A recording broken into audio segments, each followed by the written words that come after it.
update free Asante Kotoko Adakojachi project no eba no se enchebia no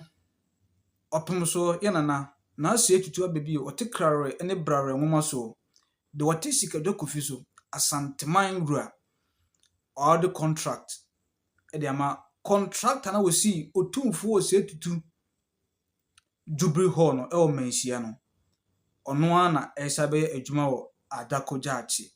esi ano omo award contract e de amana no o hia asia non stop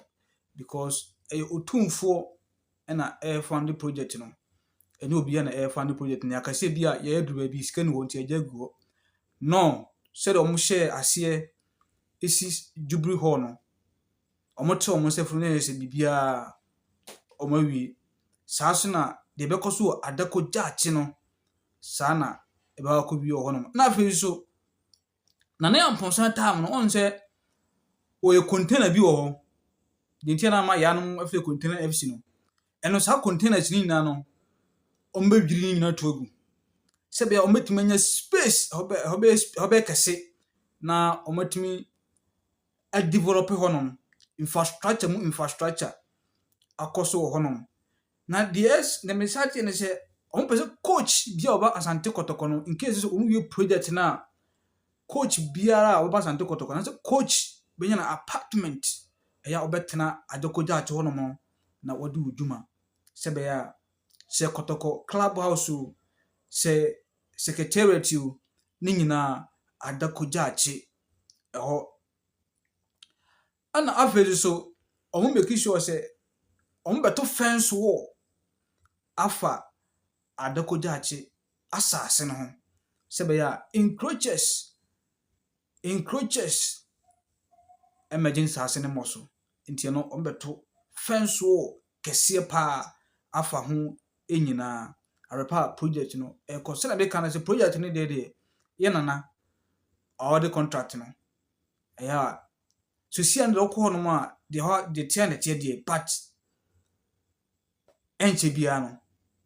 bo so contractor or site ye adwuma pedal report minya no so si akwa ukọ Adakojachi a omo ye kwan no but nye Kotokofo na ye kwan no de ene de aban na ye ne kwan e wo hono na afedi so omo adwene supporters ne ho se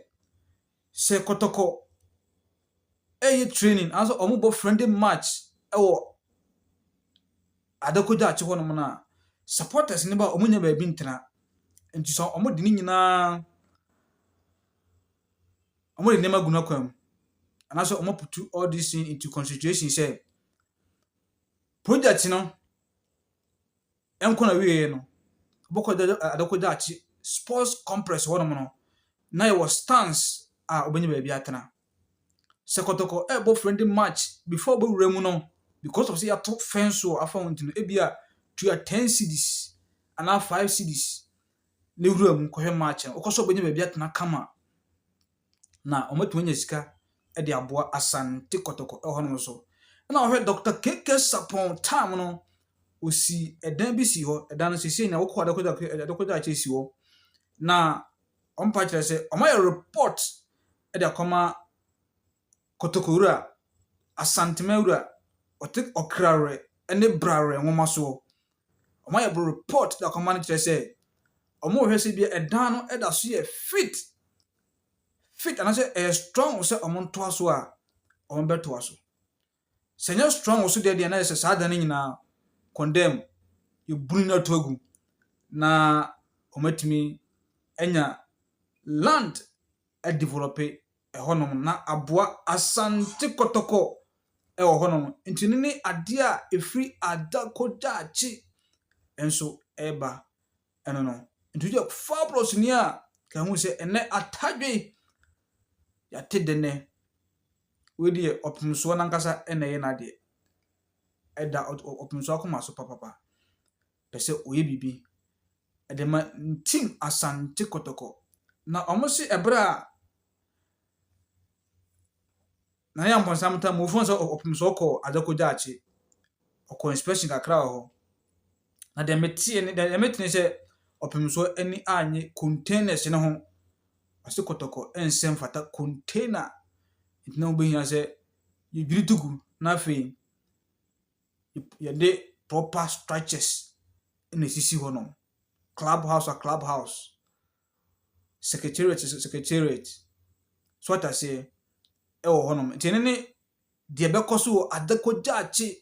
ɛyɛ a ɔtumfo contractor ɛyɛ wɔ si ɔtumfo wɔ si etutu the second Jubilee hall no. Saa contractor na bɛyɛ saa dwumadie no. Ɛyɛ a ɔmo de biribiara agu n'akwan. Nti na de free Asante Kotoko akakye ɛba no. Nti wɔn a de mpa ɛbɔ ata Kotoko akyi. Sɛ bɛyɛ a deɛ kɔ so no anasɛ nneɛma papa a yɛ nana de agu n'akwan so ɔbɛbɔ Asante Kotoko no biribiara atumi akɔ yie de ama yɛn. Medam ase, me din ne Nana Poku Makramo. Shalom, peace.